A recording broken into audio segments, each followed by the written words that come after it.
sequel into the God of War franchise, sending it in a brand new direction in what was at the time a pivotal point in their history where they needed to innovate and change up their formula. And it would be the understatement of the century to say that they did just that. God of War was universally praised and even won Game of the Year in a year that had the likes of Red Dead Redemption 2 as competition. Its deep and profound story, in-depth and challenging gameplay, and masterfully crafted worlds are some of the best in gaming still to this day. Now, I have a bit of a complicated relationship with this game. I played it when it came out in 2018, but I never finished it because a little game called Red Dead Redemption 2 came out later that year and basically took over my life.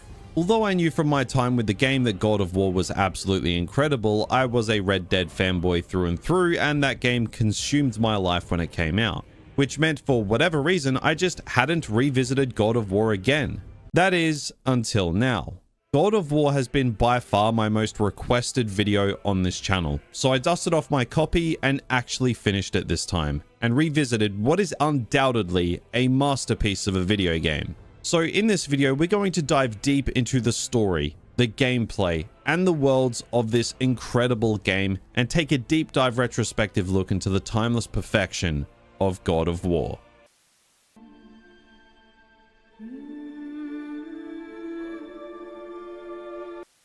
Now, when it comes to God of War, it basically excels in all areas as a video game, but the story is a massive standout. Now, context for this video, I had dabbled in previous God of War games, so I was relatively familiar with the story, but I don't consider myself overly knowledgeable of the God of War lore. But again, I was familiar enough with many things this game calls back to, because God of War 2018 is undoubtedly a heightened experience if you are familiar with what came before. But it's also clear it doesn't rely on it, and the story does a great job on filling you in on Kratos' past.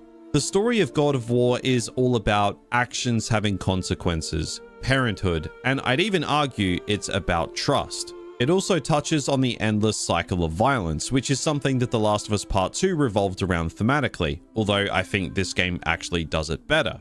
To be fair though, that theme isn't exactly front and center as it is in The Last of Us Part 2. The story of God of War ultimately is about a father and son, Kratos teaching Atreus how to be a god, Atreus teaching Kratos how to be a human. It's fantastic. One thing I love about this game's story though is it's incredibly simple on the surface level. You go on a journey with a mourning father and son as they spread the ashes of the mother on the highest peak in the 9 realms. Very simple idea, very simple goal. But it's not necessarily about the end goal, it's about the journey, the dynamics of the characters, and how you grow to care over time that shows the magic of this story. So, let's go through that story. The story picks up with an older Kratos in Midgard with his son Atreus. After everything that went down with the Greek pantheon, he's in a new land in the realms of Norse mythology, trying to live a new mortal life. But that life has come crashing down on him. His wife Faye has died shortly before the events of the game. Now, we never see or meet with her, which the first time I played, I actually held against the game. As I had no connection to the mother, why should I care about the journey if I didn't know this person? But little dumb old me just didn't really get it. You don't need to have seen her to be invested. The investment comes along the journey where you start to care for Kratos and Atreus, and by the end, you're right there with them hoping they achieve their goal. We see Kratos cut down a tree to light the funeral pyre, but that tree had a protection spell on it. Having cut it down, it allows this meth head looking guy to enter their home. This is Baldur, the main antagonist of the game, and the son of Odin. A god that essentially can't die because he can't feel anything due to a spell put on him. Kratos and Baldur duke it out and Kratos wins the fight, at least for now. So him and Atreus then set off to spread Faye's ashes at the highest point in Midgard. And the epic journey begins. It's here we really start to see that although father and son, Kratos and Atreus are very different. Kratos has a hard time connecting with his son and is extremely hard on him. This is important because the entire backbone of this story is the connection between these two characters, how it improves, how it fades, and then how it improves again. It's clear at the beginning of the story that Faye was the more involved parent of the two, large in part because Kratos has kept his past a secret. Atreus doesn't know that his father is a god.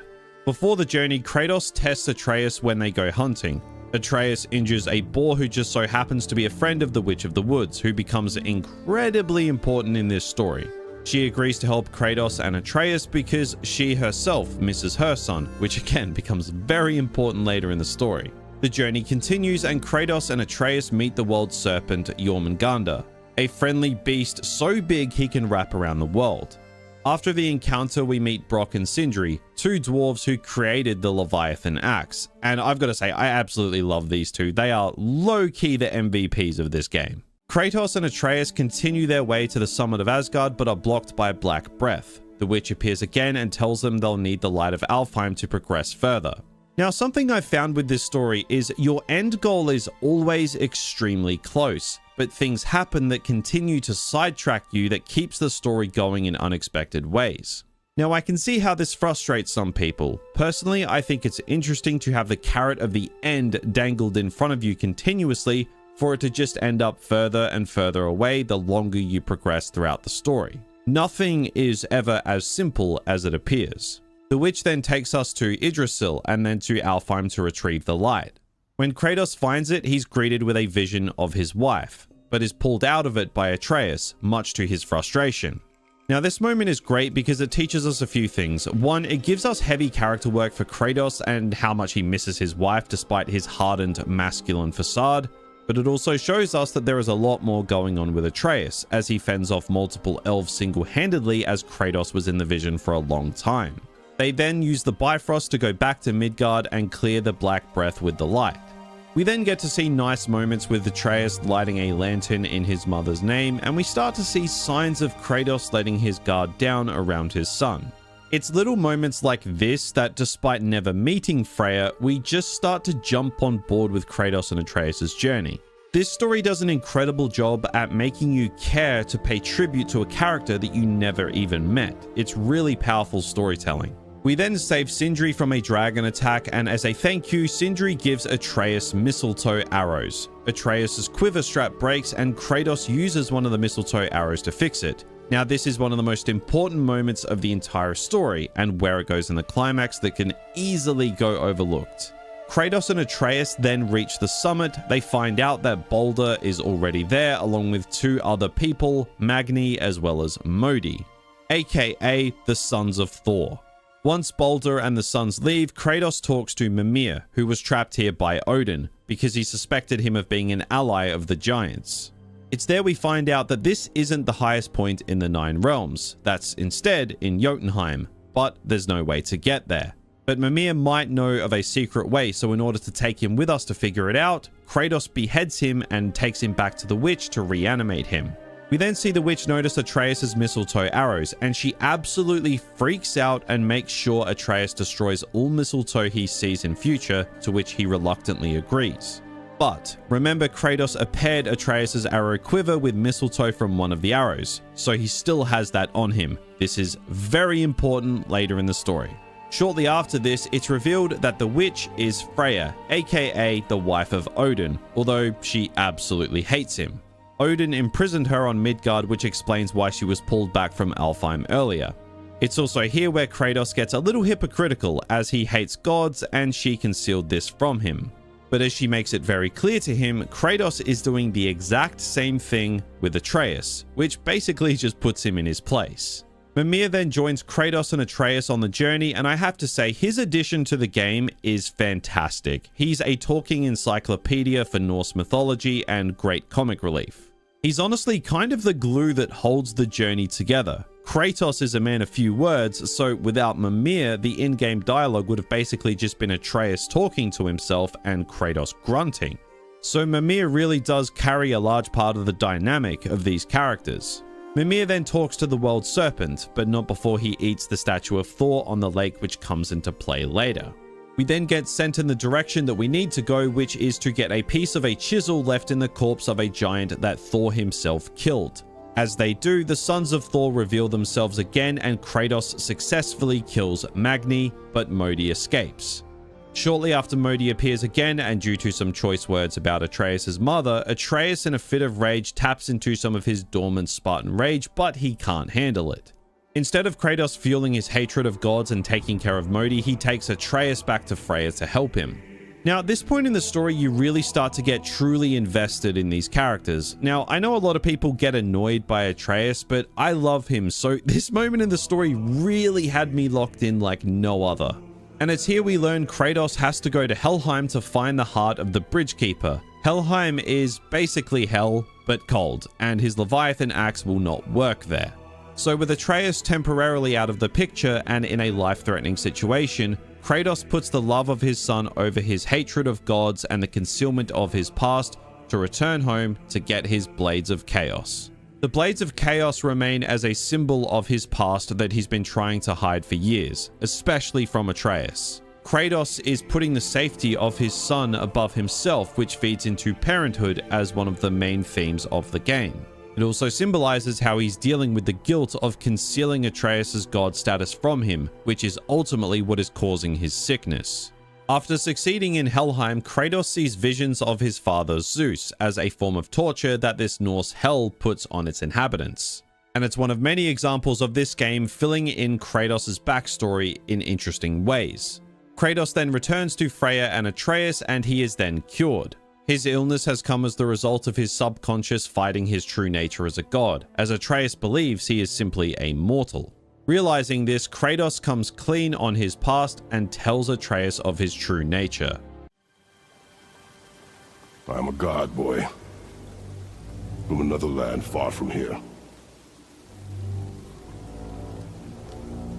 When I came to these shores, I chose to live as a man. But the truth is, I was born a god, and so were you.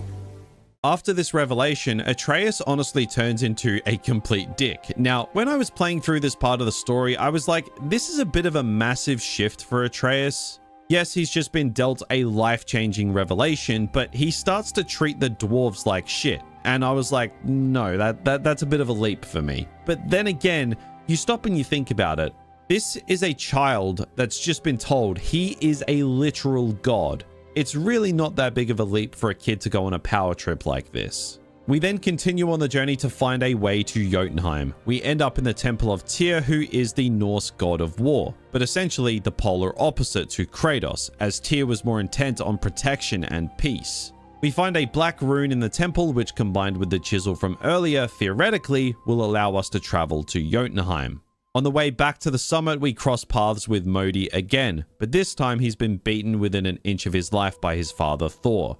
Atreus, who is still on a power trip, kills Modi against Kratos' instructions. Kratos then tries to teach Atreus one of the biggest themes of the game, that being actions have consequences.